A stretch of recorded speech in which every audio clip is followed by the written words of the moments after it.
Hello, everyone. I want to say to all of you that for me, this is a great privilege and an honor to speak to fellow beings about such deep and important matters. And more importantly, as we get towards the end of the talk, I'm going to share with you a special vibratory word technique that comes from friends from very far out of town. It wasn't created on this earth.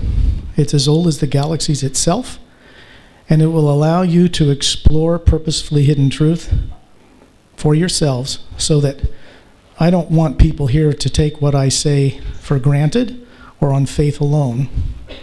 That's not my mission. My mission here is to help others connect into having their own direct experiences about what I talk about and the chapters that are in my book, so that when you explore this at night 10 or 15 minutes a day, you'll be able to start to have your own connections and contacts and things. And that's what matters to any of us in the end, isn't it? Our own experiences.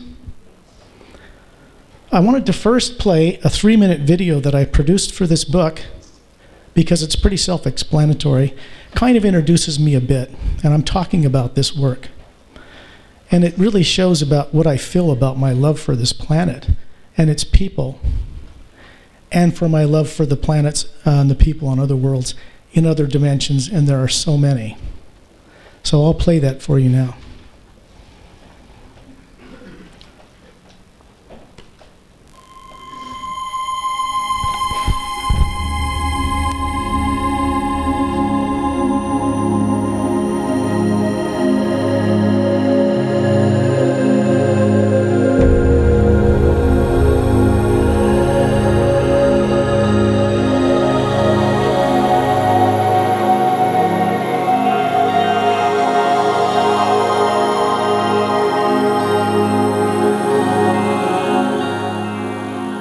It's my privilege to tell you about the Sayre's Agenda, my new hidden truth revealing book just published through Page Publishing in New York.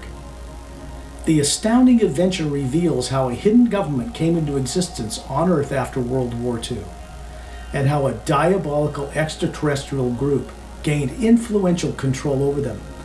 Most importantly, also revealed is how this diabolical extraterrestrial group and its allies and the unfortunate hidden government members they now control are about to be benevolently neutralized off-world and from behind the scenes on our planet, so that our world can be transformed in truly amazing, astounding new ways, instead of destroyed. To get the Sayre's Agenda book, go to my highly revealing, unique website at www.paralleltime.com. paralleltime.com, and click on the link below the video player that is in gold lettering surrounded by a blue background, which states, "Click here to buy the Sayre's Agenda. Recall hidden truth." You will arrive at the Sayre's Agenda book sales page at Page Publishing, where you can buy the paperback or the ebook in various ebook reader formats like Kindle, Android, Nook, and the Apple iPad. You can also buy the book at bookstores everywhere or at online retail website stores such as Amazon.com, BarnesandNoble.com, Google Play, and Apple.com. May your personal journey exploring the Sayre's Agenda brighten your future and understanding of the coming unexpected, truly amazing near-future destiny we are all about to experience on this beautiful blue-green jewel of a planet we call Earth.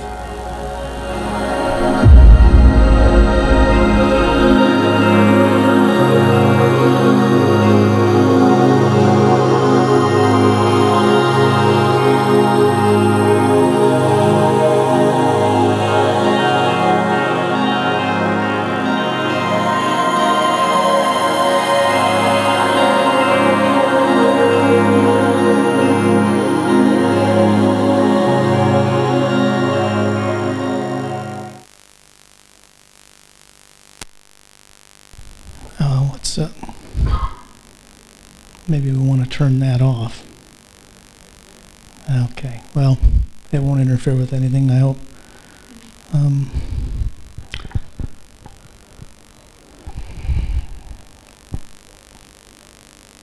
I'm really here to wish every one of you the best and rewarding, uplifting, transformative experiences that are going to be coming your way in the next few days, months, next few years on this planet.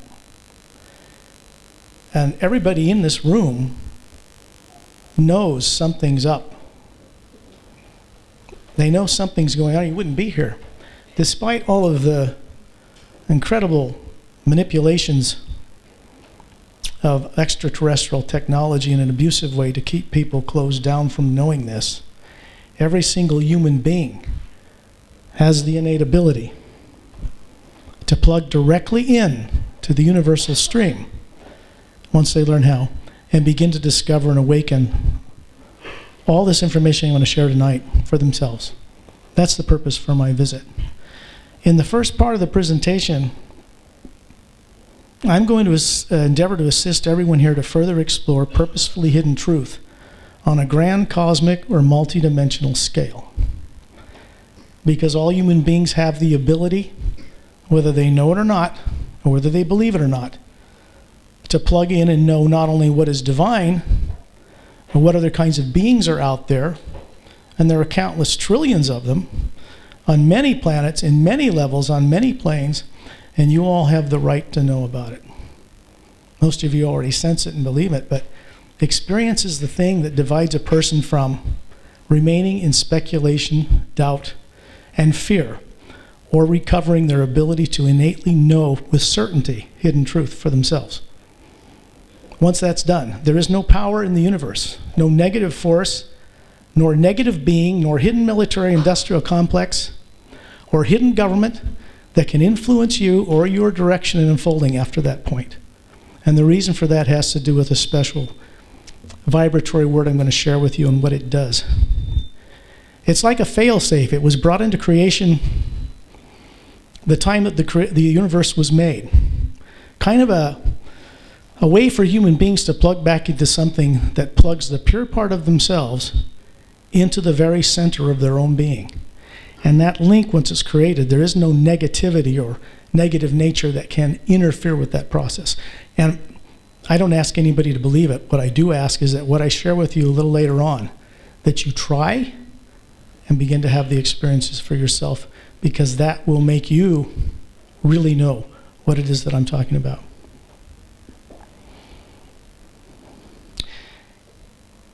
I want you also to know that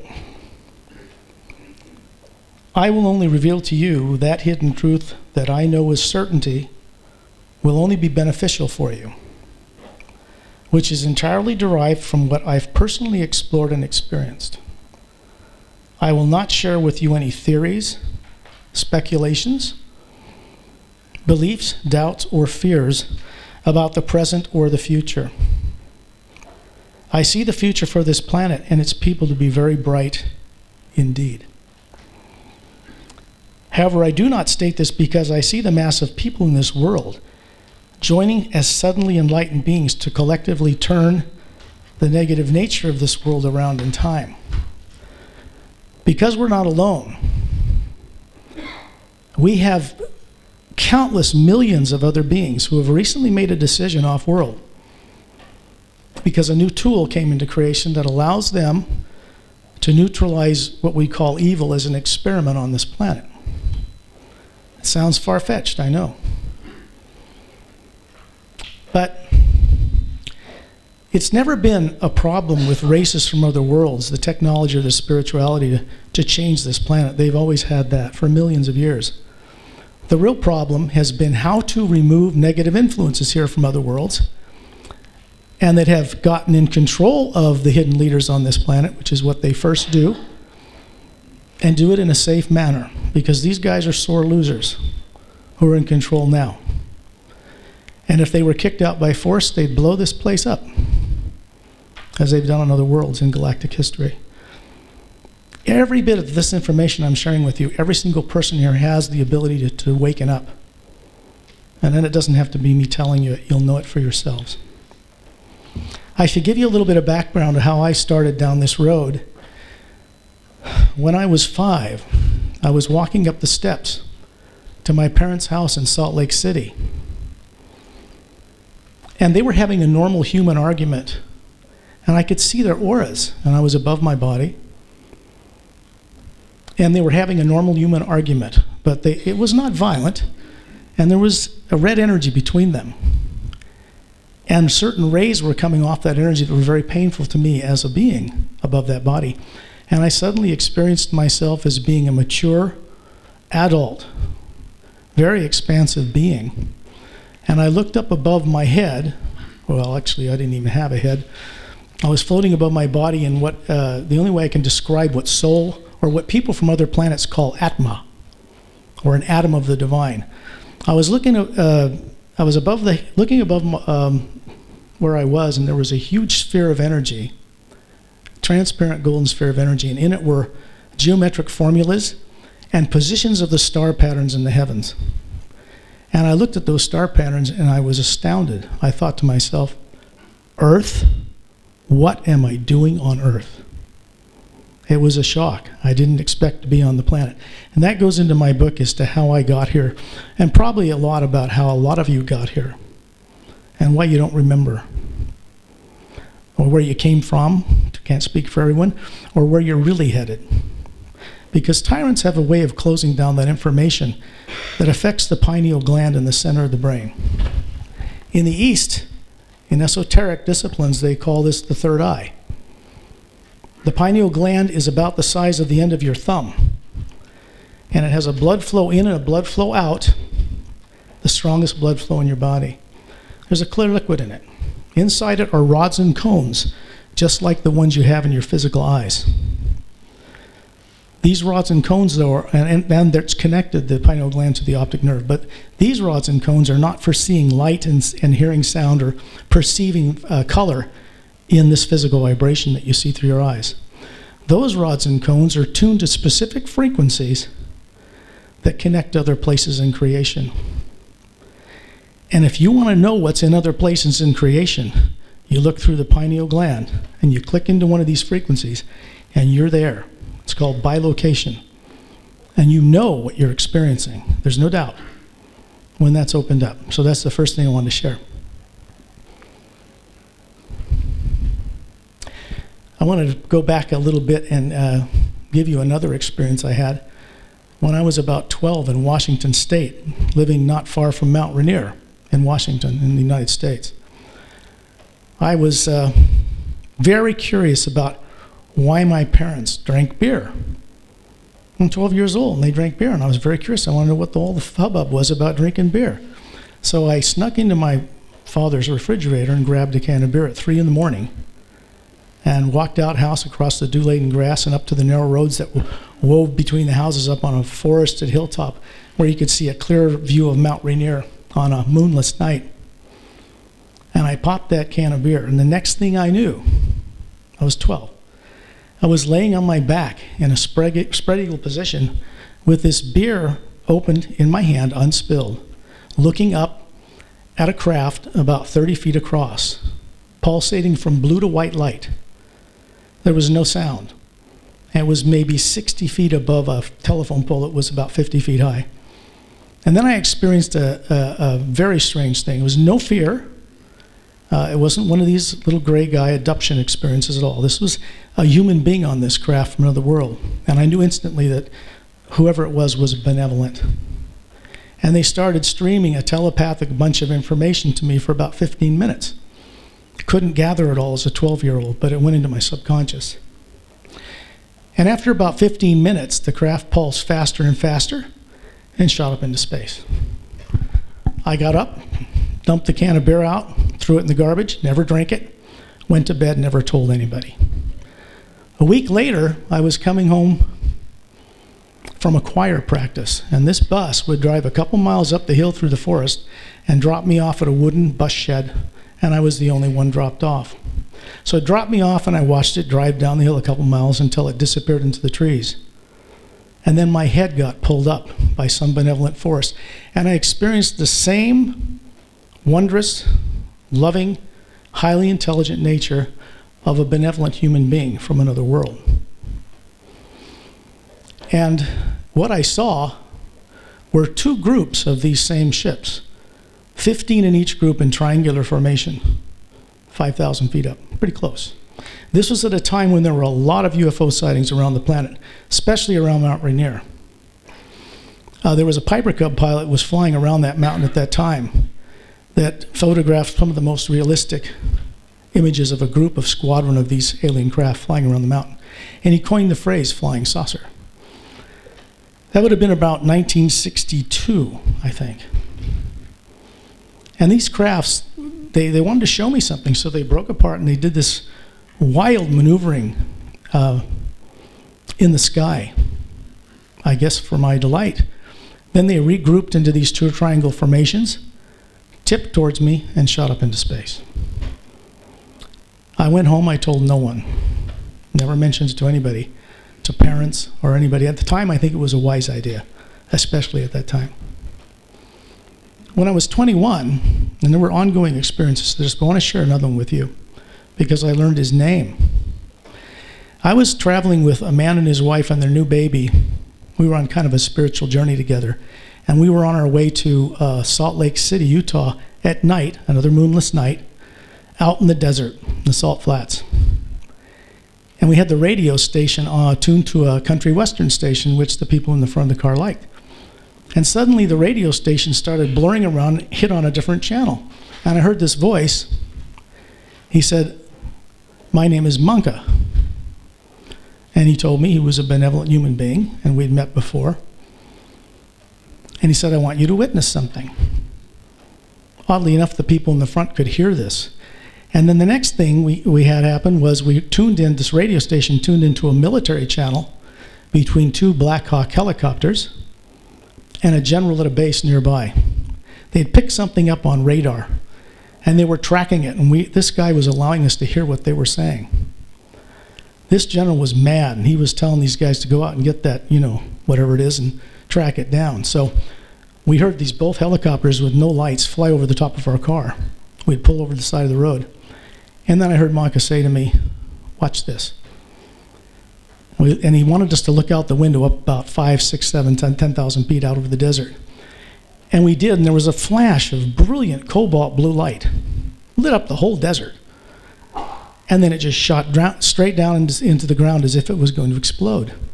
Vanished. The helicopter pilots were directed to fly over it, and they were telling this general, "We can't find anything. There's no evidence of a crash, explosion, or anything." Then the country station came back on, and we drove away. These were some of the experiences that tuned me into these guys. There were direct experiences, which I'll get into maybe a little later or Sunday. And there were many conscious out-of-body experiences I've had all my life, which is a more convenient way to meet with these folks than expecting them to go through the incredible process of tasking a pilot to find and direct one human being to a desert, pick them up safely, to give them a ride and experience, and put them back without being compromised by other forces which are also monitoring them. That's one of the things that I wanted to share tonight as well. There are lots of millions of people on this planet who deserve a ride on an extraterrestrial craft, who deserve to meet beings from other planets, who have been denied from even knowing for sure that they exist. And that's been done through a misuse of extraterrestrial technology through the satellite system here. That goes back to what happened. To give you a little history of how this came about, happened to do with both Truman and Eisenhower as United States presidents. At the end of World War II, Hitler was defeated. The Russians, or the former Soviet Union, and the United States people divided up their SS Nazi scientist group, split them up, and brought them over to our countries, pardoned them, and put them in key positions like the guy who ran NASA, Wernher von Braun. There was more that went on than that. The reason the Germans had acquired such an advanced technology so quickly was because they were illegally contacted by these little gray guys and given technology that they were not supposed to give us. And the people that dominate the little gray guys and the tall gray guys, you would not want to meet. They are master controllers of them.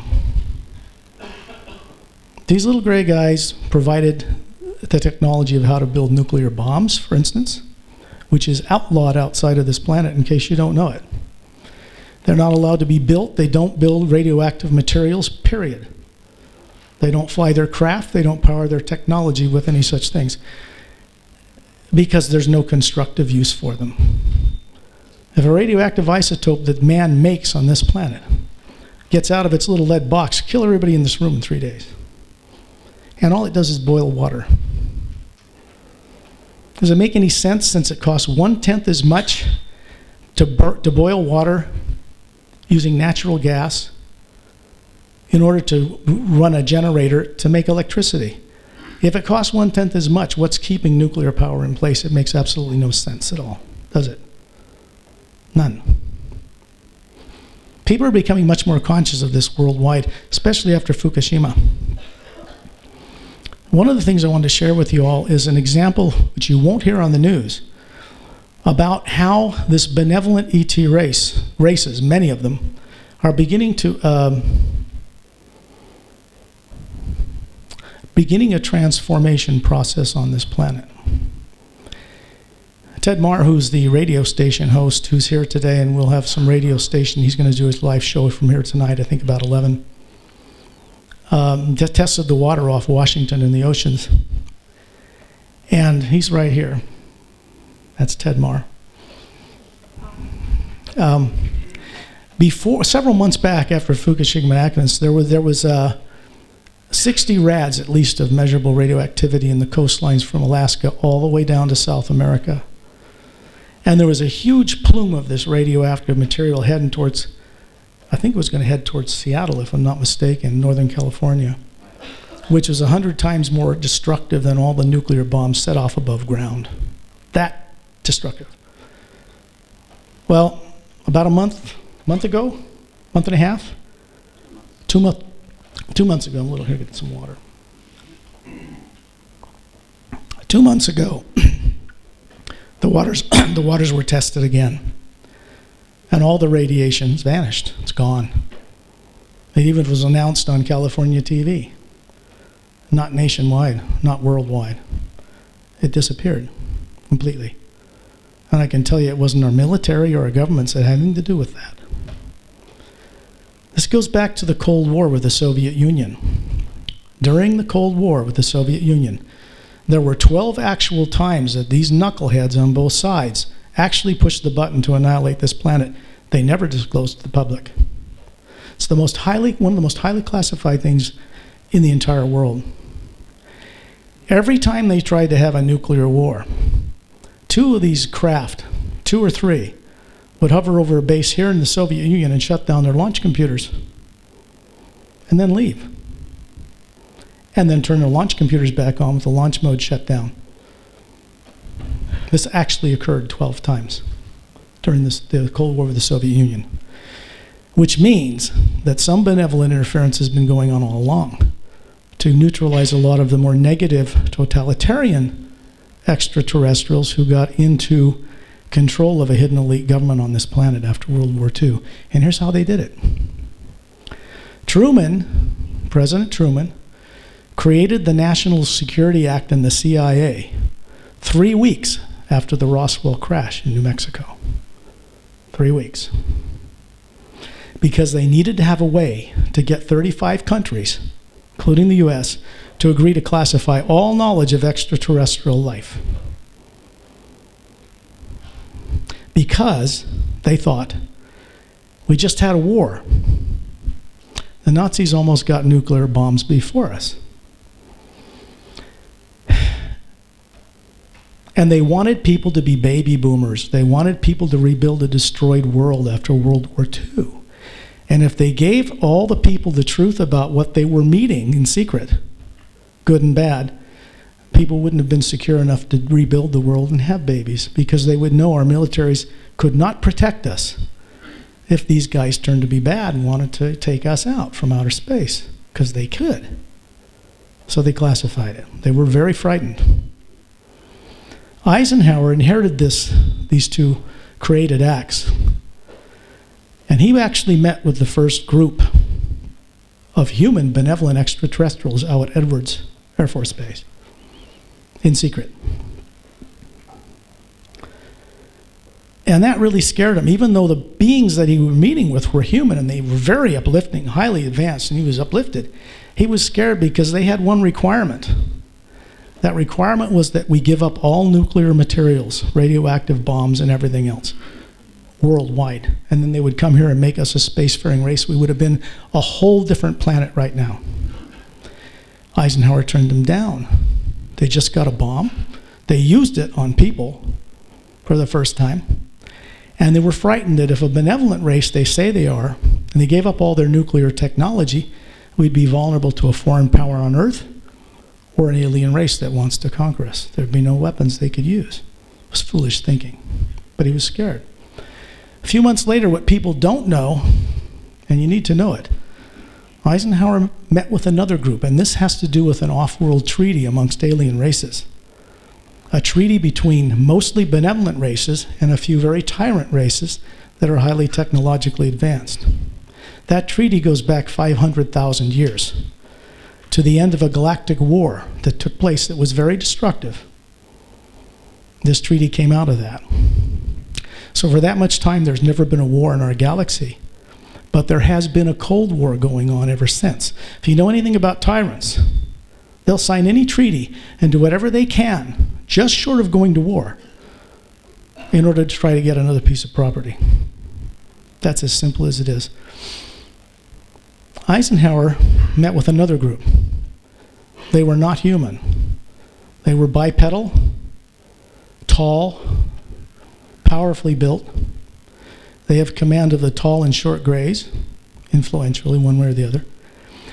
And they offered to give us this technology without a requirement that we give up nuclear weapons. They didn't care. Eisenhower did not feel good around them. He was a good man and a good general and a good leader, helped win the war. And he turned them down because they said they wanted to do some genetic sampling amongst our masses of people. They said we would get a sample, put them back on Earth, no one would be hurt, they wouldn't remember. Eisenhower said, no, we can't do that. The ambassador they met with was very clever. He said, this is how he did it. If you don't sign the treaty with us to get extraterrestrial technology, we'll go to the Soviet Union. We'll make them the preeminent power on this planet. So he and his generals were compelled to sign it. What he didn't know, what no one knows, is that they were already in the Soviet Union doing the same thing to Premier there at the same moment. They played one side against the other. That's how all this came about, this technology. That's why the world's in the conditions it's in right now, because if benevolent ETs were openly in control here, none of this nonsense would be going on anymore. Everybody in the room knows it. I'm not telling anybody here something they don't have the wisdom to know. Am I? No. Why? How come everybody knows this right now when I'm telling it to you? But before you came here tonight, it was not clear. This process of turning off or turning around this implantation, misuse of extraterrestrial technology has already begun, or we would not be having this meeting here. So you are all to be commended. I want you to be aware of what it takes for you to be in this room, despite all the misuse of extraterrestrial technology that's been used against you to keep you from this room. And it's really covert, very classified, very clever. What I'm also sharing with you is the hidden leaders, the few families that control this planet, and did at World War II and later more directly. And the elected officials on this planet, once they get elected, very quickly no longer are in control of themselves. You don't have to be mad about Obama. You don't have to be mad about Putin. I can tell you for a fact they are not in control of what they're doing, or they wouldn't do it. The technology that's being used on them is far older and more covert than the NSA could ever come up with. They were outgunned, outfought, and outmaneuvered. Once people started lying on this planet to everybody else, they had them. And they were influenced against their better judgment to classify everything. Kennedy wanted to reveal, and his brother, this truth, and they were killed for it. So there's a lot people need to know. This is your planet. You have a right to be awake. You have a right to wake up to all of this. I'm going to share with you all a technique that I think I should do right now. It is a very sacred, if you will, very ancient, very special, vibratory word that a human being can sing with their vocal cords or think in their thoughts in the privacy of their own home, anywhere they are on earth, at any time.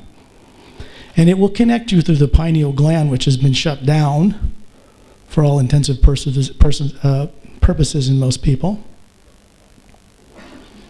And I'll tell you how they did that. They placed terrorizing implanted images, control mechanisms, in the electromagnetic field of human beings. The alien technology that I'm talking about does not require a physical chip implant embedded under the skin or anything like that. That was all developed by the military-industrial complex to try to reverse engineer the more advanced technology that the aliens would not share with them. They use a low-frequency carrier wave and just stick in your subconscious terrorizing artificially created images.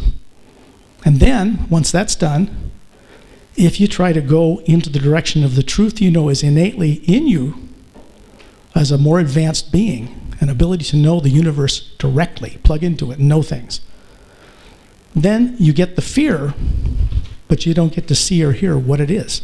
Plays on your nervous system. So you run away in the wrong direction. There's another example of your being here, what kind of a miracle that is, because the implants are there. And they can put them in people through the satellite system. You don't feel it, you don't even know it's being done.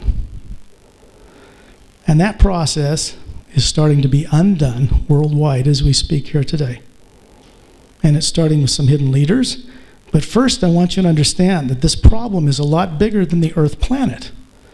It goes out into the cosmos of the Galactic Alliance. And that Galactic Alliance in our Milky Way galaxy is made up of over 450 million highly evolved, benevolent, spiritually advanced, technologically advanced spacefaring races in just the physical universe alone. In 1/4 of our galaxy. And we don't know about it? What's wrong with that picture? There are other tyrant groups out there. They're not all good. That's not even practical. Look at the condition of the world. You know that's true. But most are. If there was a war, the beings I'm talking about that are in control here now would lose. They know that. But they're sore losers, so they destroy this place and all of you. The problem has never been how to do it. It's been how to do it safely without the destruction and the death on a planetary scale. That's always what's been holding this up. And it's way overdue, if you ask me. Way overdue. Okay.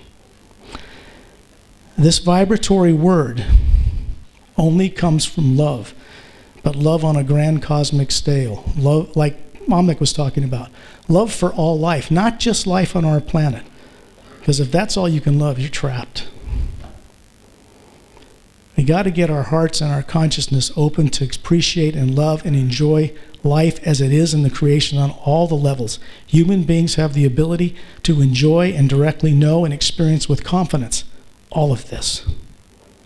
I'm going to share with you a word that will connect you in a safe way to doing this in the privacy of your own homes when you leave here. You can do it tonight, wherever you are, before you go to bed, for 10 minutes. It sounds like this. First, I want to say, do you guys remember the Om that came out of India? Om, you remember? Okay. When you do it, notice where it vibrates your body. It vibrates the throat and chest area. When you do this word hue, it makes a whole round tone. It's a harmonic frequency, and it connects only to the pineal gland in the center of the brain, and it vibrates just the cranium upward. You got to experience to understand what I mean. With it today, in the last 3.5 years, almost 3 3/4 years, comes a special protection that was not available before, because there's a new energy ray in what we call the omnipresent force that underlies and supports all life everywhere. It's a pure force. It's not made up of negative and positive. It's behind matter. What they call the God particle in the CERN super collider, that they know is there, that isn't matter, but they don't know what it is. So they cleverly just call it the God particle. When you do the hue, you're plugging in your pure being, which isn't the physical body, directly into that.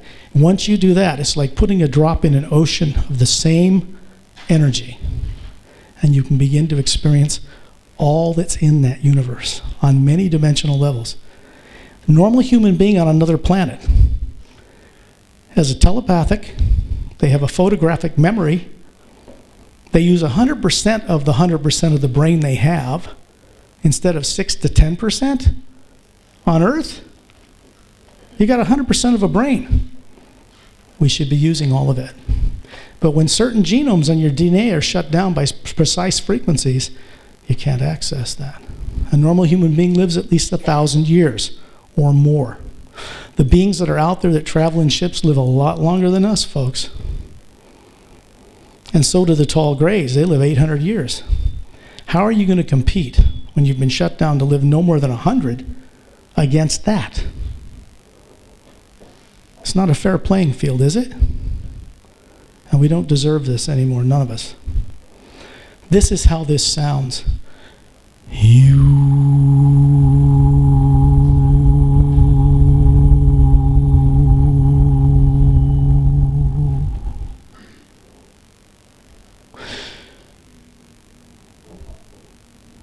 When the energy comes up, when you do it, you're going to feel warm, you're going to feel loved, you're going to feel open.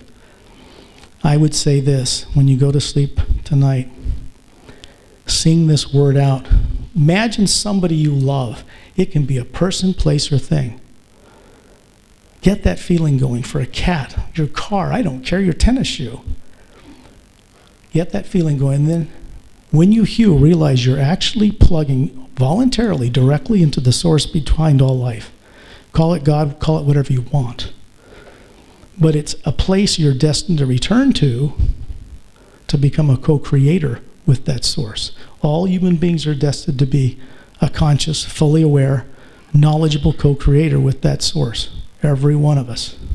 That's our true destiny as human beings. And we've been deprived of that on this planet for a very long time. No human being ever evolved on this planet. No human being came from monkeys or apes or from the sea or from amoebas. As Omnic said, human beings were brought here. Human beings have been able to live on this planet for over 50 million years since the dinosaurs were extinct. It's a very unusual world in that the poles of this planet flip overnight 180 degrees every 100,000 years, just like clockwork. And the surface is destroyed. Which also means that a civilization on Earth has never been allowed to evolve past 100,000 years before it's wiped out and has to be recolonized under treaty by various groups, good and bad, in different places of the planet. The Sumerian, the Anunnaki, are reptilian, tall, 9 foot. You couldn't beat them in a fight. And they're quite diabolical. They like to be worshipped. That's the Sumerians. They aren't the good guys. When you hue, you might want to remember to ask this because it's a combination of words that form mental image pictures which tells the universe to do something with you. Say this: safely show me purposefully hidden truth on a grand, multidimensional scale and the much greater expanded love within it. Then hue again. Hue.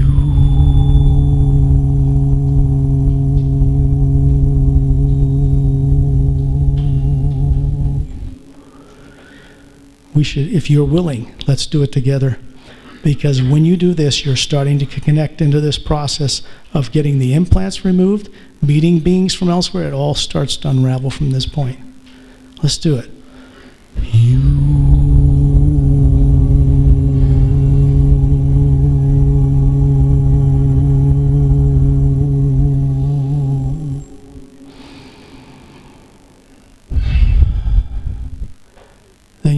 pause and look and listen. You don't have to try to make anything happen, because you've already asked it what you want to ask it. It's like saying to the Creator or the source behind all life, which you're made of the very same energy, by the way, on a small scale, like a drop out of an ocean. It's like you're telling it, I want to comprehend and confront truth on its own terms instead of mine. I want to know the whole thing. I want to wake up. I want to know beings from other worlds. I want to know the whole thing I've been lied about. I want my life back.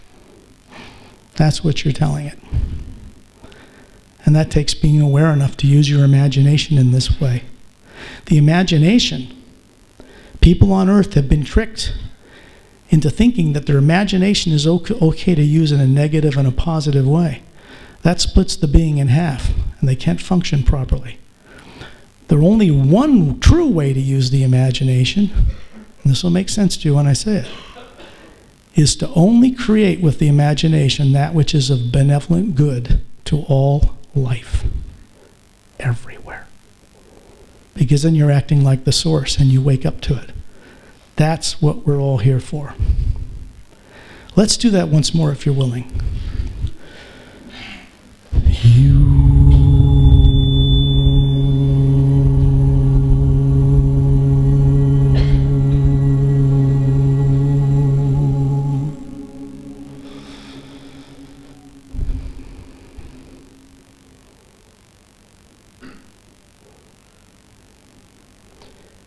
You may hear sound like a crashing ocean. You may hear the sound of running water. You may see light. You'll experience all kinds of things as you do this. If you do this for 10 or 15 minutes a night for up to 30 days, one thing I can guarantee everybody in this room is they will have most profound experiences. And then you'll know. And when you read my book, you'll be able to explore those chapters and go into the you each night and find out and validate what's there for yourself. You'll know. It won't be me doing anything to anyone. It's not my power that does this to people. And it's not a being or a soul that does it. It's the collective, universal energy. Yes? Which tone is it on the keyboard or in the All of them. At different levels.